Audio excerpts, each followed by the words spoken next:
beruntung kita pada kehidupan akhir. Jemaah yang dimuliakan Allah Subhanahu wa taala. Jadi ketika matahari didekatkan 1 mil di atas kepala,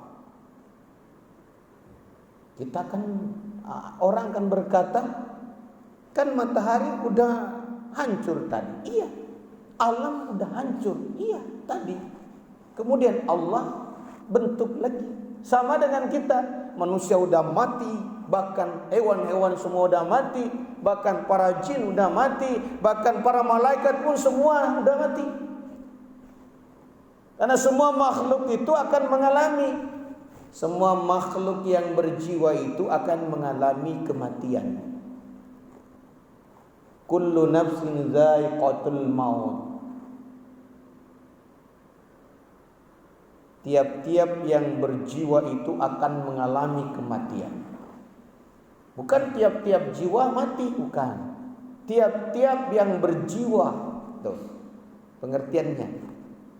Jadi kullu nafsin dha'iqatul maut. Summa 'alaina turja'un. Tiap-tiap yang berjiwa itu akan merasakan mati. Jadi manusia punya jiwa merasakan mati. Jin punya jiwa merasakan mati. Hewan juga punya jiwa merasakan mati. Malaikat yang punya jiwa juga merasakan mati. Itu semua akan mati. Siapa yang mengatur ketika semuanya mati? Kita kan berpikir begitu. Tapi kita harus berpikir bahwa masih banyak proses yang panjang.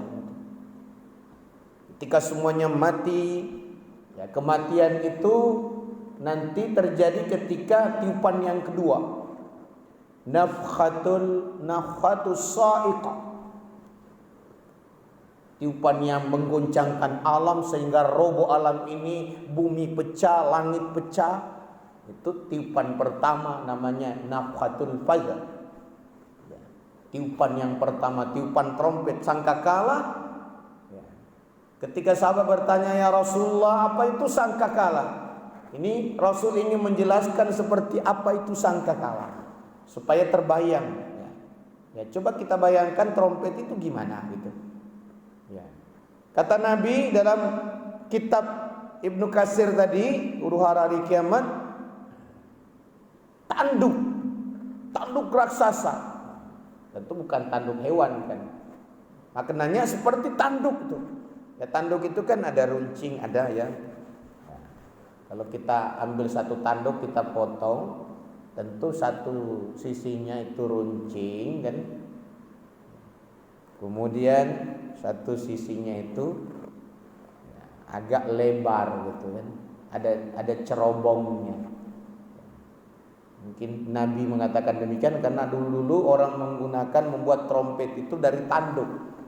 Ya, orang-orang terdahulu itu ada yang membuat trompet dari tanduk binatang. Mungkin sekarang tidak ada lagi trompet dibuat dari tanduk. Tapi kita membuat trompet seperti tanduk. Sisinya yang ditaruh di mulut itu lebih kecil, kemudian di depannya itu cerobongnya gitu. Seperti apa besarnya? Nabi mengatakan bahwa tanduk itu sangat besar. Cerobongnya yang bagian depan ya seperti inilah mic nih. Nah, ini dari cerobongnya di sini, ini kecil. Cerobongnya tanduk ini lebih besar daripada langit dan bumi. Nah, coba bayangkan, Pak. Jadi tanduk yang kita bayangkan tadi, tanduk kecil atau trompet yang kecil, kita bayangkan, oh ada di depannya itu cerobong gitu. Di belakangnya itu tentu ada tempat untuk meniup. Ternyata besar, Nabi sampaikan besarnya itu ya lebih besar daripada langit dan bumi. Langit dan bumi berarti tanduk itu begitu besarnya. Bayangkanlah malaikat yang meniupnya juga gimana besarnya. Nah, kalau kita bisa membayangkan, menghidupkan akal kita, sekiranya langit dan bumi itu berada di dalam cerobong, karena dia lebih besar daripada langit dan bumi. Nah, kalau ditiup gimana? Ya, Bapak punya tadi seperti tanduk ya, atau trompet, kemudian ditiup, taruh benda-benda di depannya, ditiup misalnya, pasti benda-benda itu terlempar gitu.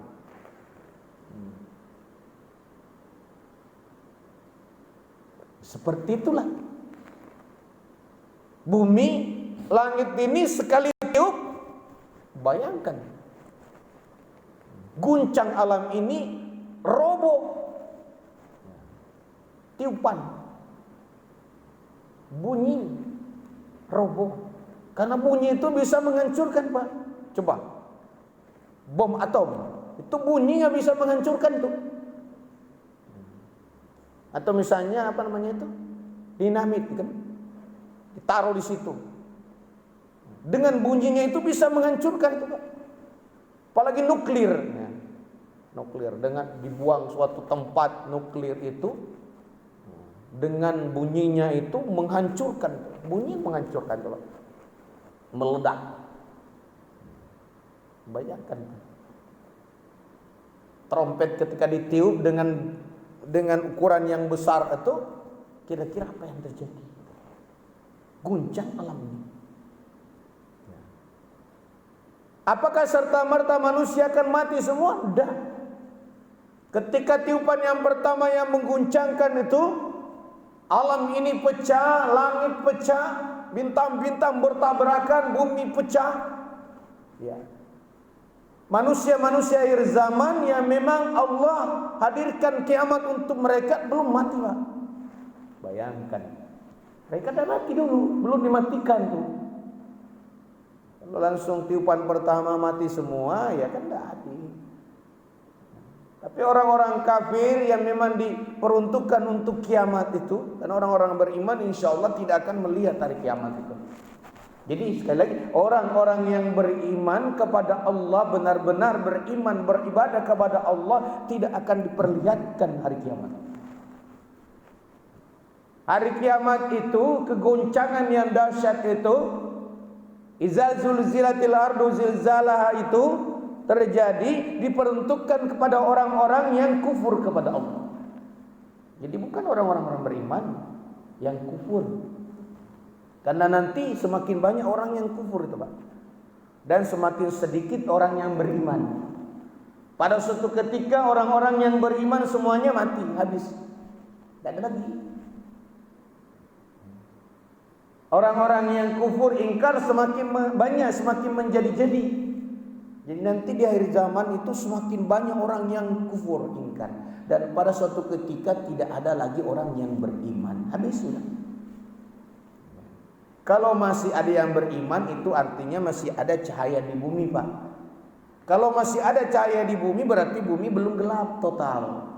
Kalau bumi belum gelap total, berarti belum terjadi kiamat itu. Kiamat itu terjadi ketika tidak ada lagi hubungan antara penduduk bumi dengan Allah.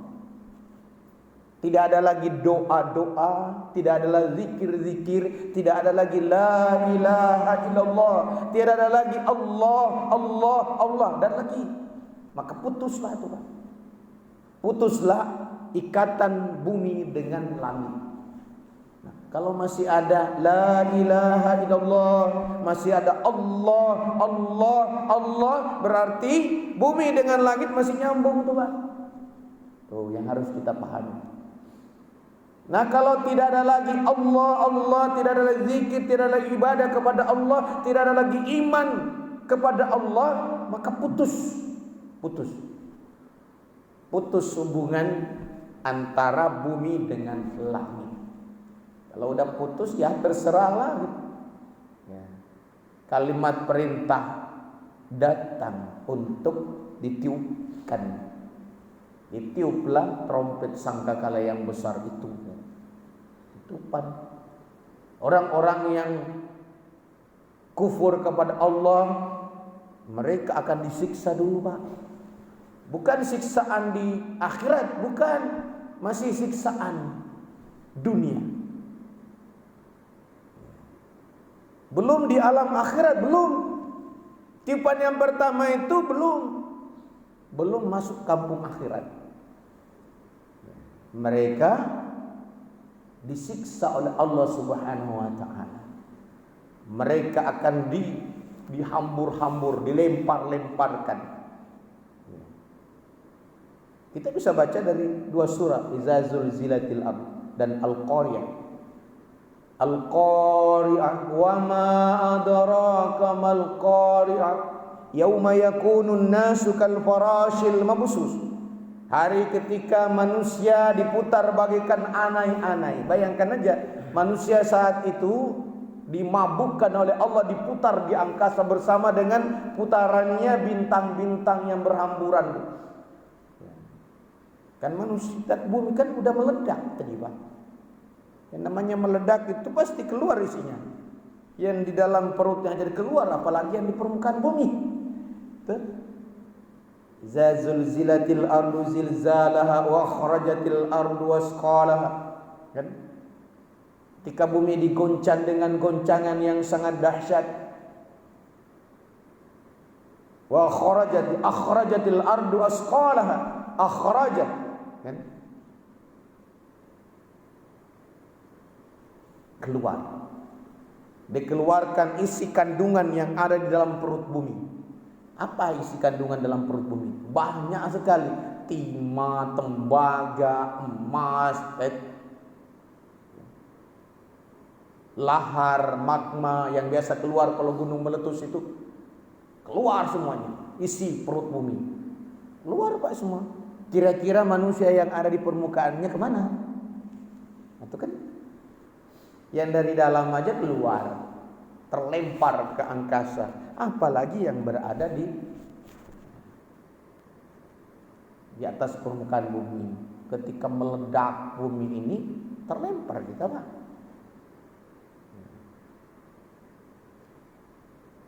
Bumi ini kan berjalan.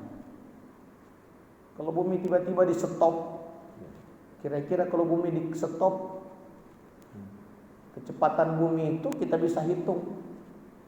Kita bisa hitung berapa kecepatan putarannya. Putarannya aja kita bisa hitung, Pak. Putaran bumi itu. Dia menempuh jarak 40.000 km di dalam 24 jam. 40.000 km di dalam 24 jam. Kita bisa menghitung dalam sejam berapa. Tiba-tiba berhenti kan. Sama dengan motor, tidak usahlah sampai 1000 km per jam. Ya, kecepatan 70 km per jam saja naik motor, tiba-tiba motornya rusak, terpelanting kita, Pak. Tidak berada di motor kita. Tuh. Begitu dahsyatnya kalau alam ini. Maka orang-orang kafir berkata, wa qala al-insanu malaha, ada apa ini? Apa ini? Kenapa begini? Tuh, udah dicabut pengetahuan, enggak ada lagi, tidak mengerti lagi apa yang terjadi. Jangankan nanti, pas sekarang aja banyak orang ketika terjadi, kenapa begini? Kenapa begini? Kenapa? Sudah kita bertanya. Ketika terjadi gempa, orang-orang di sekitar pasti orang bilang, kenapa begini? Kenapa begini? Ada apa ini?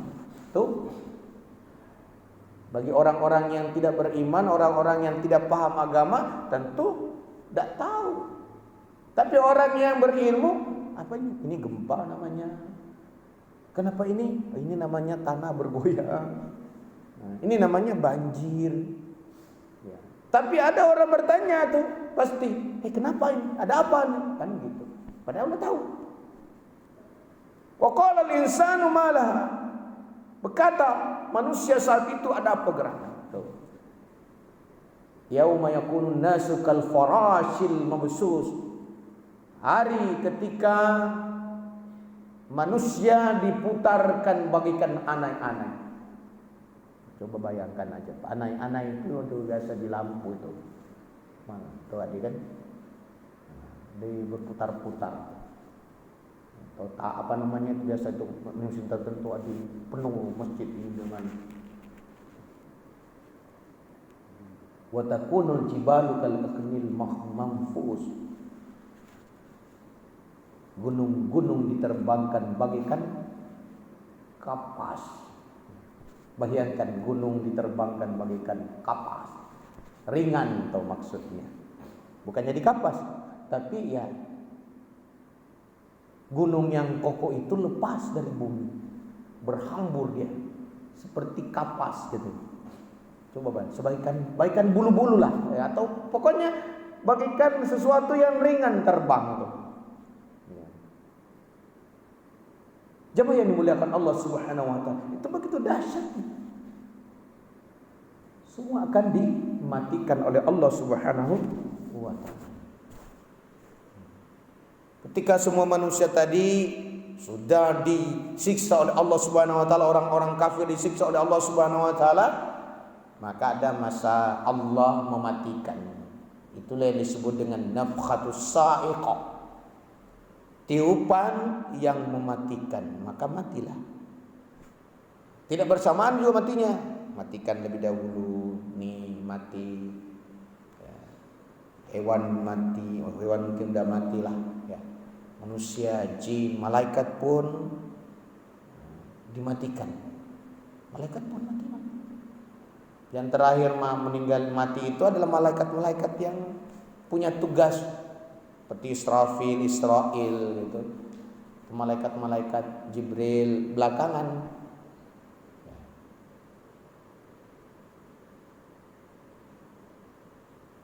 Jadi Israfil meninggal, dimatikan dulu. Siapa yang matikan? Israel.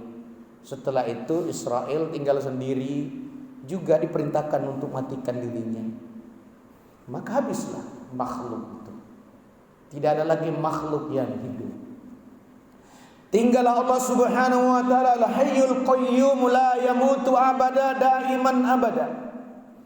Tinggallah Allah Subhanahu wa taala dengan sendiri, yang tidak akan pernah mati, yang kekal selama-lamanya. Itu disebut dengan la yamutu abada.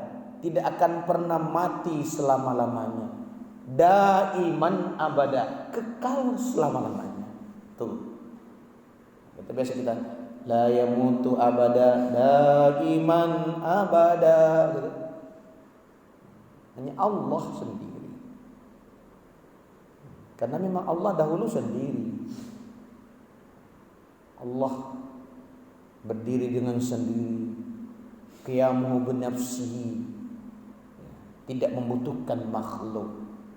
Allah menciptakan makhluk dengan harapan makhluk mau mengenal kepada sang penciptanya, supaya Allah dikenali.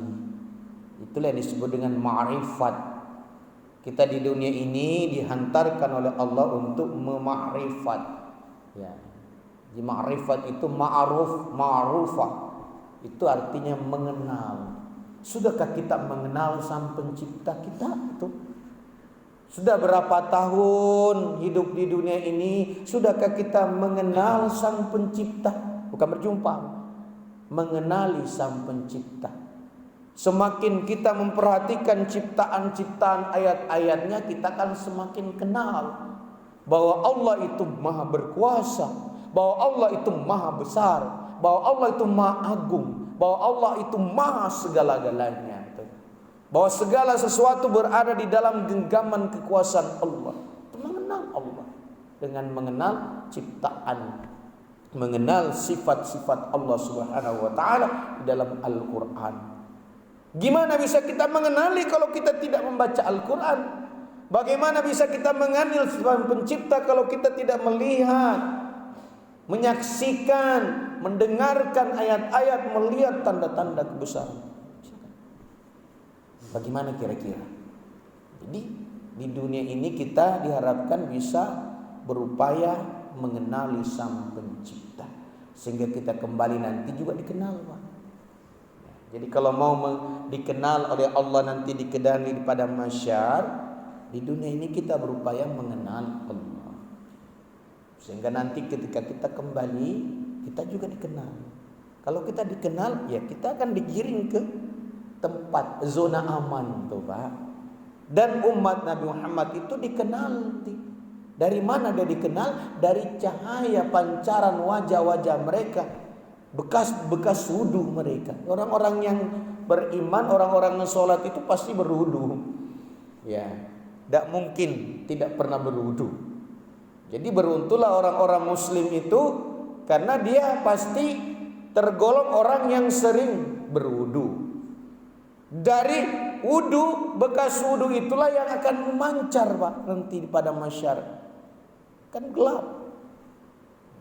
Matahari tidak berfungsi lagi untuk menjadi penerang. Maka orang-orang yang senantiasa berwudu, ya tentu berwudu karena mau sholat kan.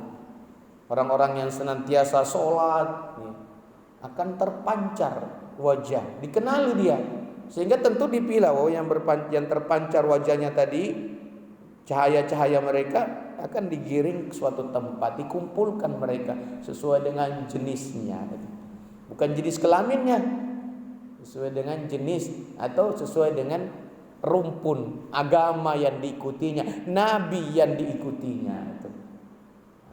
Oleh karena itu jangan sampai kita tidak sholat, jangan sampai kita tidak berwudu ya. Jelas kalau kita sholat insya Allah pasti berwudu. Itulah yang akan menjadi cahaya kita di pada mahsyar nanti. Amin ya rabbal alamin. Yang terakhir, jadi ketika Allah Subhanahu wa taala dalam kekuasaannya tidak ada lagi, ada juga suatu masa Allah akan berseru. Ya. Dia akan berkata, Anal Malik, aku adalah raja, aku adalah penguasa. Dalam hadis qudsi dari riwayat Abu Hurairah radhiyallahu anhu dalam kitab Imam Bukhari Muslim, Sahih Bukhari Muslim, Nabi berkata kepada para sahabat, nanti pada hari kiamat nanti, ya, yaqbidullahu al-arda wa yatwis samawati biyamini. Nanti pertemuan selanjutnya kita jelaskan. Yaqbidullahu al-arda wa yatwis samawati biyamini. Allah menggenggam bumi itu dan melipat-lipat menggulung langit. Langit ini akan digulung oleh Allah. Biyamini, dengan tangan kanan. Tentu dengan kekuasaan Allah akan menggulung langit, melipat langit, ya, menggenggam bumi, apalagi bumi kecil dibandingkan langit. Thumma yaqul, kemudian Allah berseru berkata, Anal Malik. Nah, maka sering-seringlah kita mengatakan Maliki Yaumiddin. Maksudnya sering-seringlah kita sholat. Karena nanti Allah akan berkata, Anal Malik, aku adalah raja, aku adalah penguasa. Maka berbahagialah orang-orang yang dahulu di dunia sering berkata Maliki Yaumiddin. Siapa mereka? Orang-orang yang rajin sholat. Orang yang tidak pernah berkata begitu berarti orang tidak pernah sholat ya. Tentu susahlah dia. Ketika Allah mengatakan Malik Yaumiddin, pasti ada yang mengaku saat itu betul. Ada juga tidak tahu, tidak pernah ngomong di dunia Malik Yaumiddin. Dia akan berkata Anal Malik. Aina mulukul ar? Aina mulukul ar?